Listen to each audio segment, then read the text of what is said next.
Guys, अगर आप लोग डिप्रेशन यानी कि अवसाद के शिकार हैं और अगर आप इससे बाहर निकलना चाहते हैं तो आज इस वीडियो में मैं आप लोगों को इससे बाहर निकलने के दो तरीके बताता हूं। पहला तरीका है जिमिंग या फिर एक्सरसाइज। अगर आप लोग जिमिंग या एक्सरसाइज करते हैं और दिन में कम से कम आधा एक घंटा ये काम करते हैं तो आपको ये चीज डिप्रेशन से बाहर निकालने में मदद करती है। इससे आप फिजिकली तो फिट होते हैं, मेंटली भी फिट होते हैं। दूसरा तरीका है पेट्स यानी कि पालतू जानवरों के साथ समय बिताना। अगर आप लोगों के पास कोई पालतू जानवर जैसे कि कुत्ता या फिर कोई और जानवर है और अगर आप उनके साथ दिन में कुछ समय बिताते हैं तो ये चीज भी आपको डिप्रेशन से बाहर निकालने में मदद करती है। गाइस, एक बार किसी ने भगवान बुद्ध से पूछा कि आप इतना ध्यान करते हैं, इतना ध्यान में रहते हैं, आपने ध्यान से क्या पाया है? तो भगवान बुद्ध ने जवाब दिया कि मैंने ध्यान से कुछ पाया नहीं है, लेकिन मैं आपको यह बता सकता हूं कि मैंने क्या खोया है।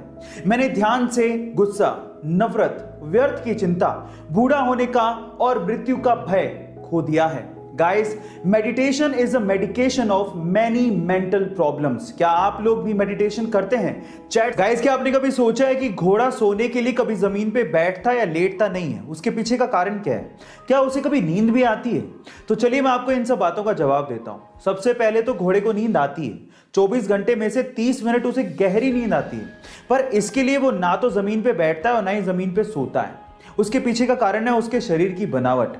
कल को गलती से वो जमीन पे सोने के लिए बैठ या लेट भी जाए तो उसके शरीर का सारा भार उसकी गर्दन पे या पेट के बीच में आ जाता है, जिसकी वजह से उसके ब्रीदिंग सिस्टम पे दबाव पड़ने लगता है और जिसकी वजह से उसका दम घुटने लगता है, उसे ढंग से सांस नहीं ली जाती और वो तुरंत खड़ा हो जाता है। यही कारण है जिसकी वजह से घोड़ा कभी भी सोने के लिए ना तो जमीन पे बैठता है और ना ही जमीन पे लेटता है। इंडिया और इंग्लैंड के बीच में मोटेरा में खेला गया तीसरा टेस्ट मैच मात्र 2 ही दिन में खत्म हो गया, जिसमें इंग्लैंड अपने लोएस्ट स्कोर 81 रन पे आउट हो गया। इस मैच के हीरो रहे अक्षर पटेल, जिन्होंने पूरे मैच में 11 विकेट निकाले। गाइस, अक्षर पटेल का टेस्ट करियर देख के आप लोग हैरान रह जाओगे। उन्होंने मात्र 2 ही टेस्ट खेले हैं जिसमें 18 विकेट लिए हैं और उसमें से भी 3 बार वो 5 या 5 से ज्यादा विकेट ले चुके हैं।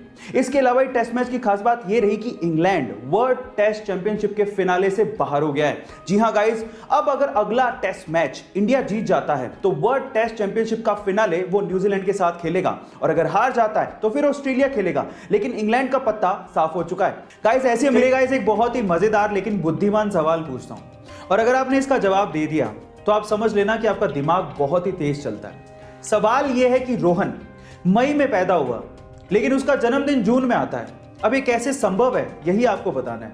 कोई जल्दी नहीं है, आराम से वीडियो को पॉज कर लो, आराम से सोच लो और सोचने के बाद वीडियो को वापस से प्ले करना, मेरे आंसर से मैच करना और फिर चैट सेक्शन में लिखना कि आपने सही बताया था या गलत। पोज कर लिया, सोच लिया, मैं बताऊं? तो चलो सुनो। रोहन मई में पैदा हुआ था। मई यूपी के हाथरस डिस्ट्रिक्ट की एक जगह का नाम है और वो जून में जन्मदिन अपना बनाता है। तो सही तो है, मई में पैदा हुआ और जून में जन्मदिन आता है।